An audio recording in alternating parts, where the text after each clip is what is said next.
आज आपण नेहमीचं साहित्य वापरून हॉटेल स्टाईल अंडा करी बनवणार आहोत। आलं, लसूण, सुकं खोबरं, एक मोठा कांदा उभा चिरून, हळद, बेडगी मिरची पावडर, कांदा लसूण मसाला, गरम मसाला, 2 मोठे टोमॅटो, मुठभर कोथिंबीर आणि कढीपत्ता एवढं साहित्य घेतलेलं आहे। हे सर्व साहित्य थोडेसे तेलावरती तव्यामध्ये भाजून घ्यायचं आहे आणि गार झाल्यानंतर बारीक वाटून घ्यायचं।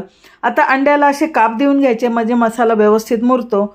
गॅसवरती पॅनमध्ये 2 मोठे चमचे तेल टाकलं, मोहरी टाकली, कढीपत्ता टाकला, वाटून घेतलेला मसाला टाकला, बेडगी मिरची पावडर टाकली, कांदा लसूण मसाला टाकला, त्यानंतर हळद टाकली, गरम मसाला टाकला आणि हे सर्व मिश्रण व्यवस्थितपणे भाजून घेतलं। भाजून घेतल्यानंतर काप करून घेतलेले अंडे टाकले आणि आधीच पाणी गरम करून ठेवलेलं होतं ते गरम पाणी टाकलं। गरम पाण्यामुळे भाजीला चव छान येते। तिखट चेक करून चवीनुसार मीठ टाकलं, झाकण ठेवून 5 मिनिट शिजू दिलं। वरून कोथिंबीर टाकली आणि गरमागरम अंडा करी तयार झाली। भाकरी, चपाती, भातासोबत एन्जॉय करू शकता। रेसिपी आवडल्यास सबस्क्राइब करा।